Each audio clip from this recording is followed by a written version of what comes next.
ďalšieho videa zo série hry Terraria. Dneska sa pôjdeme pozrieť do džungle a pohľadať tú pantéru. Teda, ja si vezmem dostatočnú výbavu. Ukážem vám prečo. No, nado mňou je tá takáto somarina a určite by ste radi vedeli, z čoho to je. Je to z chloropit armoru, ktorý som si mimo kameru vyrobil a vážne som nevedel, že túto vec môže urobiť. Aj keď som veľmi veľa hral Terrariu, som vôbec netušil, že takýto set bonus má to brnenie. Mám už aj Excalibur legendárny, minul som dosť goldov, na Destroyera som zabíjal, teraz je už úplne v pohode s takouto výbavou. A teda, ja si myslím, že akože na Panteru sme pripravení dosť a mám aj veľmi...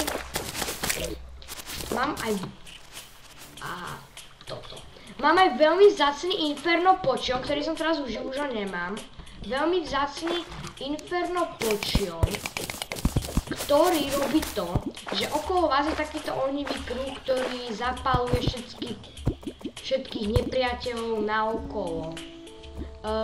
A tu ho máme, Pantera s bubnom. Arena, ja si myslím, že to je celkom dostatočné, ešte to trošku rozkopem. No tento Inferno Potion som sa práve povedať, ale nešťastne som ho užil, takže mal by som si švihnúť a hneď toto rozbiť. Pretože robí toto, že to zapaluje všetkých nepriateľov, ktorí sú v tom kruhu.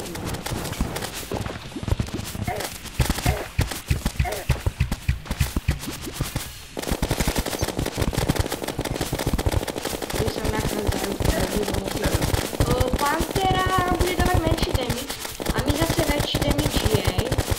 Ja si myslím, ale určite nám dosť veľa pomôže. Inferno Potion nepomôže nám moc, ale vždy, keď okolo Pantery prejdeme, ju to zapáli. Čo je veľmi užitočné, našiel som ho normálne za tej čestke, keď som hľadal Pantera z Boom. A zistil som jednu vec, že asi keď zabijete nejakého armor boza, sa vám naspálni Pantera z Boom. A teraz je Pantera už trochu v ťažšej druhej forme, na ktorú sa mi hodne nedostaví a ja predpokladám, že ma zabije. Lebo v druhom dáva omnoho väčší damage a zase my dávame väčší damage jej.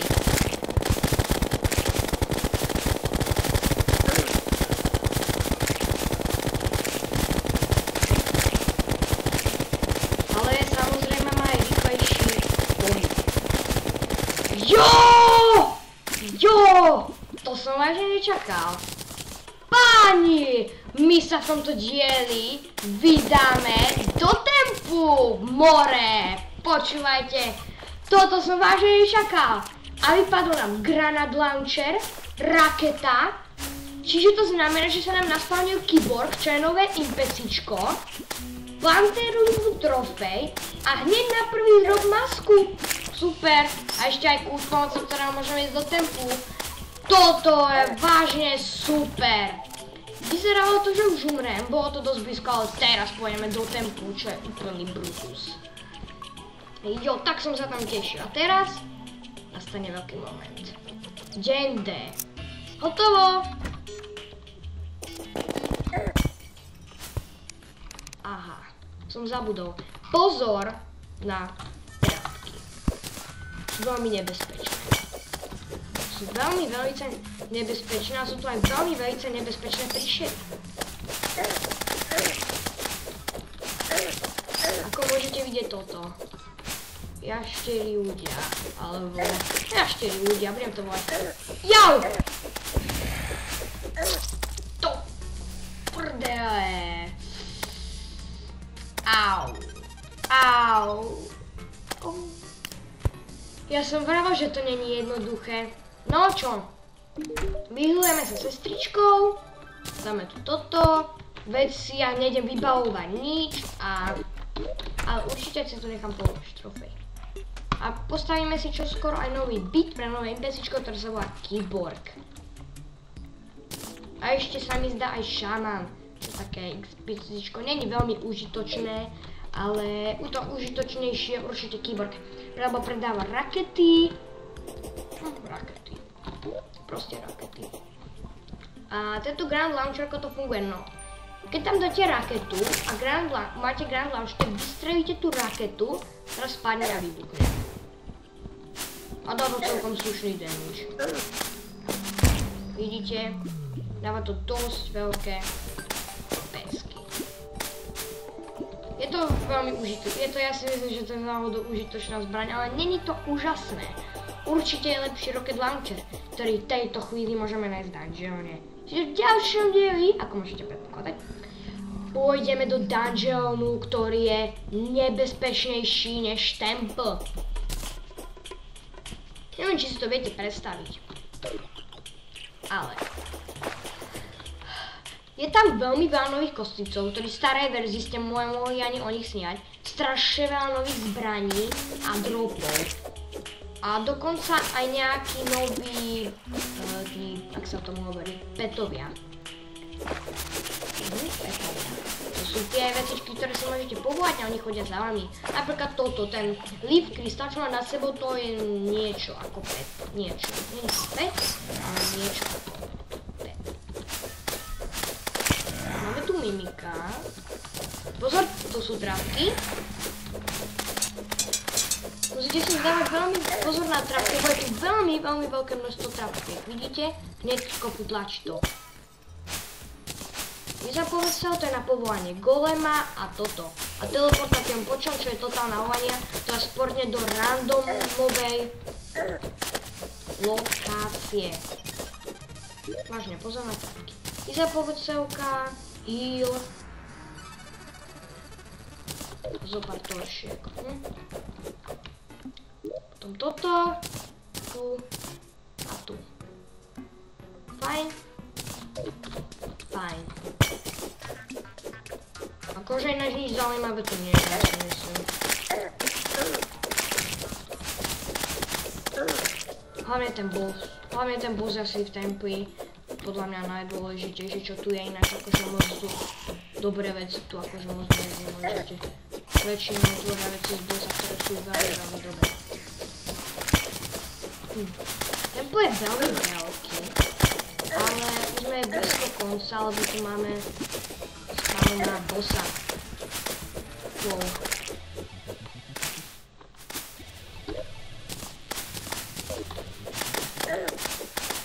Počkajte chvíľku, teraz bude stream. Tak už som tu a ideme sa teda pokúsiť zabiť golema. Už som to tu vyčistil od trapiek a všelijakých pokutností, tak môžeme skúsiť golema. Není to zase akože primitívny boss, ale dá sa zničiť, takže ja si myslím, že pokiaľ to nebudú chodiť príšery, bude sa dať zničiť, lebo tie príšery sú na celom bossovi asi to najoprávnejšie, ja si teda myslím.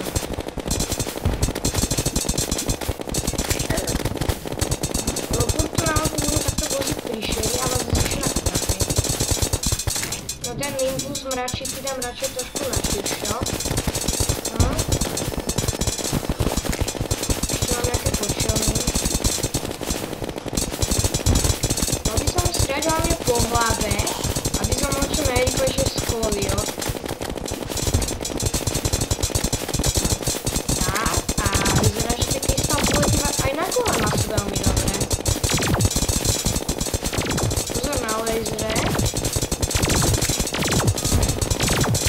To tam bude čím viac zrýchlovať, tým čím viac rýchlejšie bude strieľať. Takže bacha, bacha, bacha.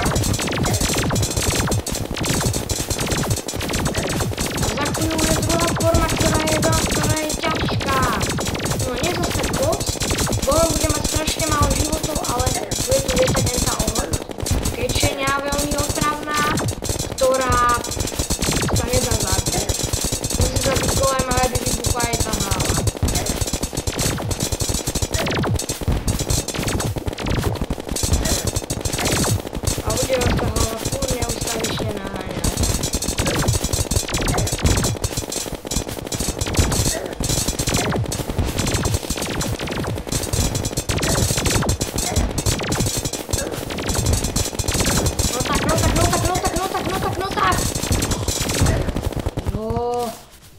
Tam máš potvora jedna. Takže podarilo sa nám zabiť golema. A nedropuj z neho akože veľmi zaujímavé veci. Iba golemovo oko, ktoré zvyšuje 10% kritikál, čiže upgradenúte, čiže 12% kritikál a byto husky na armor. Všetko. Nič akože veľmi epické. Nič epické, vážne. Takže ja si myslím, že môžeme skúsiť ešte druhý raz. Ešte môžeme skúsiť druhý raz golema. Druhý, ale posledný. Už to nebudem skúšať, lebo nemám ani veľmi veľa munície. Dám tu aj ten hračky, tie veľmi pomáhajú. Tak.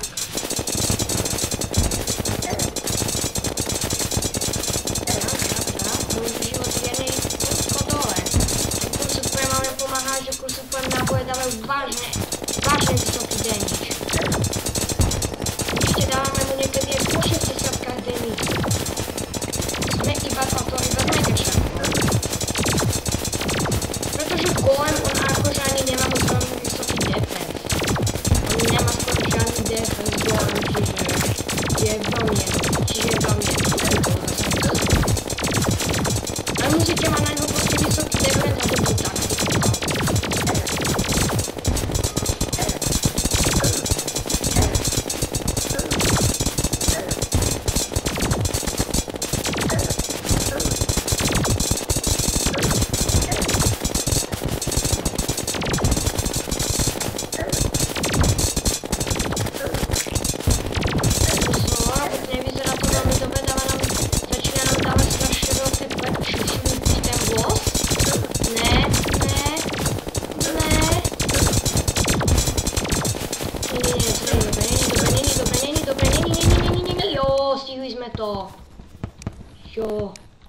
Jo, dali sme to, aj keď som neoskožaný žltý. Tak to sú teraz dobré itemy. Rush Sandstone, ktorý vám zvyšuje celý deň štatistiky, všetky, ako je defense, damage a tak. A zase byto husky. No, akože epické to není, ale ten Sandstone je veľmi dobrá vecička. My si to môžeme vymeniť za tieto klávy. Inkresuje knockback. Toto zvyšuje knockback úplne brutálne. Budete mať na zbraniach strašne veľký knockback, ale ja si myslím, že sa to neoplatí. Lepšie je určite Rush Sandstone, ktorý nám po celý deň zvyšuje statistiky. Zvyšuje sekanie meča, zvyšuje damage, ako môžete vidieť. Zvyšuje to damage. Na zbraniach to ešte zvyšuje critical a knockback a ešte to aj zvyšuje defense. Veľmi dobrý item, veľmi dobrý. Takže my teraz, keďže máme toľko byto huskov, túto Turtle Hermu, ktorú som si robil mimo kameru, ju teraz využijem a vyrobím si z nej byto helmu. Ktorá dáva 23 defense, 6 razy z melee damage a je veľmi dobrá na... Hlavne je veľmi dobrá, pretože set bonus je, že dostávate strašne malý damage. Dobré veci. Eye of Golem je nič moc, čiže to predám. Není to moc dobrá vec. Potom je tu Titango, nič moc, granátomec si môžem nechať. Byto helmu nie. Predám aj toto. Toršiek mám dosť. Môžem mu predať, keď to nič nes... A stojí to čosi. Piva, vlastne mám už sekeru. Vlastne mám už toto. Už to môžem tiež predať. A ešte nejaké bomby a ešte nejaké tieto lektvary, to si nechám a... To je všetko. To je zatiaľ všetko. Byto helmu tu, to si poviem tu, to tu natlačím. Minci mám už... Wow, my máme už jednu platinu, prvý platinum coin. Super, ten goldík si necháme jeden. fajn. To zbraň si môžem nechať, tak. Pantera masku. Potom niekde hodím. A ešte tu máme pavučiny a šípy. Ešte choropiť, tu máme nejaký, ktorý môžeme hneď dať do čistky. Ku choropitom a tak. Super. No, ja za chvíľku video ukončím, čiže dúfam, že sa vám tento diel páči, že dáte like a odber, ja si myslím, že asi like dáte, keď som zabil 2 bossov. A teda uvidíme sa u ďalšieho videa, v ktorom sa určite vrhneme na veľmi nebezpečné miesto do dungeonu. Veľmi dlho som do neho nevkročil a ešte tam je aj veľmi veľa vecí, ktoré treba ešte preskúmať. Potom sú tam nejaké zaujímavé české ako korupčná čestka, čo sú špeciálne českých, ktorých sú veľmi dobré itemy. Napríklad, kde máme ešte nejakú dobrú čestku? Hellový chest, tá je tiež veľmi dobrá, pretože tam ešte tu máme Frozen chestku, to je tam je item, ktorý je na manu a už asi nejaké zaujímavé čestky tu nie sú, že? Nie. Ešte tu Jungle čestka, tam je veľmi tiež dobrá zbraň. To je asi všetko. Čiže my sa teda tam vydáme na ďalšom videu a čus.